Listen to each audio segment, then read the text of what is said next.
Hello all, welcome to health club and welcome to my channel. అసలు మగవారికి ఎందుకు పొట్ట ఎక్కువగా ఉంటుంది ఆడవారితో కంపారిటివ్గా? మీకు పొట్ట ఎక్కువగా ఉంటే అది ఎందుకు వచ్చిందో తెలుసుకోవాలనుకుంటే ఈ వీడియోని స్కిప్ చేయకుండా ఎండ్ వరకు చూడండి. ఇది కాస్త ఫన్నీగా అనిపించినా ఇది నిజమండి.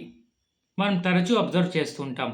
మగవారిలో ఎక్కువ బెల్లీ ఫ్యాట్ అనేది కనిపిస్తూ ఉంటుంది. పొట్ట పొట్ట ఎత్తుగా కనిపిస్తూ ఉంటుంది. కానీ ఆడవారిలో ఫ్యాట్ మొత్తం ఈవెన్‌గా డిస్ట్రిబ్యూట్ అయిపోయి ఉంటుంది. అది అలా అసలు అలా ఎందుకు జరుగుతుంది? మానవుని శరీర ఆకృతే భిన్నంగా ఉంటుందండి ఆడవారితో కంపేర్ చేస్తే మగవాళ్ళలో.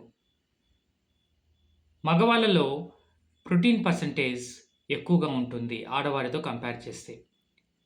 నార్మల్‌గా మగవారిలో 35-37 వరకు ఉంటే ప్రోటీన్ పర్సెంటేజ్ అంటే మజిల్ పర్సెంటేజ్ అది నార్మల్‌గా ట్రీట్ చేస్తూ ఉంటాం. అదే ఆడవారిలో 28-30% వరకు ఉన్నా కానీ సరిపోతుంది. ఈ తేడా ఎందుకు జరుగుతోంది? అదే బాడీ ఫ్యాట్ అయితే మగవారిలో 10-20% ఉంటే నార్మల్.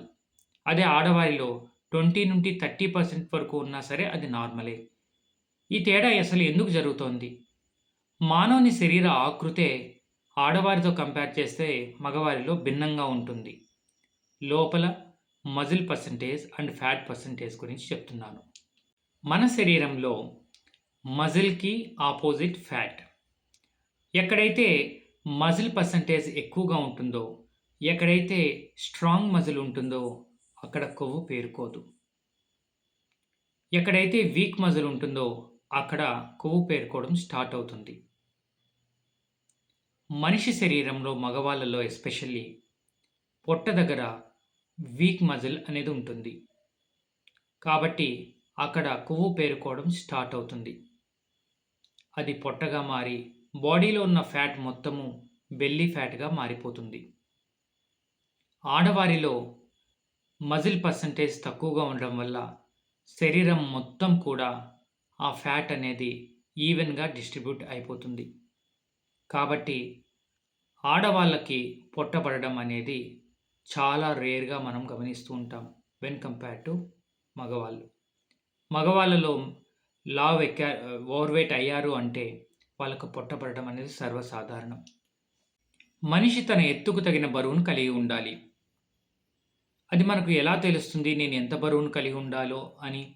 అంటే సపోజ్ నేను 170 సెంటీమీటర్స్ ఎత్తును కలిగి ఉన్నాననుకోండి. నేను 70 కేజీస్ వరకు ఉండవచ్చు. అంటే సెంటీమీటర్స్ హైట్ మైనస్ 100. ఒక 5 కేజీస్ వరకు తగ్గచ్చు. అంటే 65 వరకు కూడా ఉండొచ్చు. 65 కన్నా నేను తగ్గానంటే అండర్ వెయిట్ అనమాట. సో 65-70 కేజీస్ వరకు నేను వెయిట్‌ని కలిగి ఉండొచ్చు. 67 నా ఐడియల్ వెయిట్. కాబట్టి ఈ లెక్క ప్రకారం మనం ఈజీగా చెక్ చేసుకోవచ్చు. మనం అండర్ వెయిటా, ఓవర్ వెయిటా, ఐడియల్ వెయిటా అని. మనం ఓవర్ వెయిట్‌లో ఉన్నామనుకోండి, ఖచ్చితంగా మనం వెయిట్ లాస్ అవ్వాలి. ఎందుకంటే అదే మనకు ఆరోగ్యం కూడా. మనం వెయిట్ లాస్ అయ్యే ప్రక్రియలో మన డైట్‌లో ప్రోటీన్ యాడ్ చేసుకోవడం చాలా ముఖ్యమండి. ఎందుకంటే మన బాడీలో మజిల్ పర్సెంటేజ్ పెరగాలంటే ప్రోటీనే అత్యంత అవసరమైనటువంటి న్యూట్రిషన్. మజిల్ పర్సెంటేజ్ మనం పెంచుకుంటూ వెయిట్ లాస్ అయ్యామనుకోండి, అదే పర్ఫెక్ట్ వెయిట్ లాస్.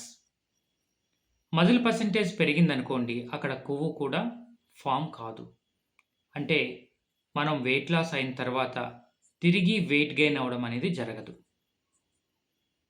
కాబట్టి మన ఫుడ్‌లో మనము మంచి ప్రోటీన్ డైట్‌ని యాడ్ చేసుకోవాలి. Maybe it is animal protein or plant based protein. Animal protein మనకు ఫిష్‌లోను, చికెన్ పౌల్ట్రీలోను, మాంసంలోను మరియు ఎగ్‌లోను, పాలలో కూడా దొరుకుతుంది. Plant based protein soya beans, rajma, beans ఇంకా దాల్ పప్పులో కూడా మనకు దొరుకుతుంది. ఈ విధంగా మనము ప్రోటీన్ యాడ్ చేసుకుంటూ ఫ్యాట్‌ని మనం లాస్ చేసుకున్నామనుకోండి, ఈజీగా మనం వెయిట్ లాస్ అవుతాం. మరి మళ్ళీ మనం తిరిగి వెయిట్ గెయిన్ అవ్వడం అనేది అంత ఈజీ కాదు. మనము వెయిట్ లాస్ అయిన తర్వాత ఈ పొట్ట భాగంలో కాస్త స్ట్రాంగ్ మజిల్ మనం పెంచుకోగలిగినామంటే తిరిగి పొట్టబడడం అనేది జరగదు. మనం అరోబిక్స్ చేయడం, వర్కౌట్స్ చేయడం జిమ్‌లో లేదా కాల్థెనిక్స్ చేయడం, ఎక్సర్సైజ్ చేయడం ఇలాంటివి చేయడం వల్ల స్ట్రాంగ్‌గా మనము పొట్ట భాగంలో గట్టి మజిల్‌ని మనం తయారు చేసుకోవచ్చు. దాన్నే మనం సిక్స్ ప్యాక్ అని పిలుస్తూ ఉంటాం. కాబట్టి తిరిగి పొట్ట రాకుండా ఉండాలి అంటే స్ట్రాంగ్ మజిల్ పర్సెంటేజ్‌ని పొట్ట భాగంలో మనం తయారు చేసుకోవడం ముఖ్యం. ఈ ఇన్ఫర్మేషన్ మీకు వాల్యుబుల్ అనిపిస్తే నా ఛానల్‌ని మీరు ఫాలో చేయండి. Thank you very much.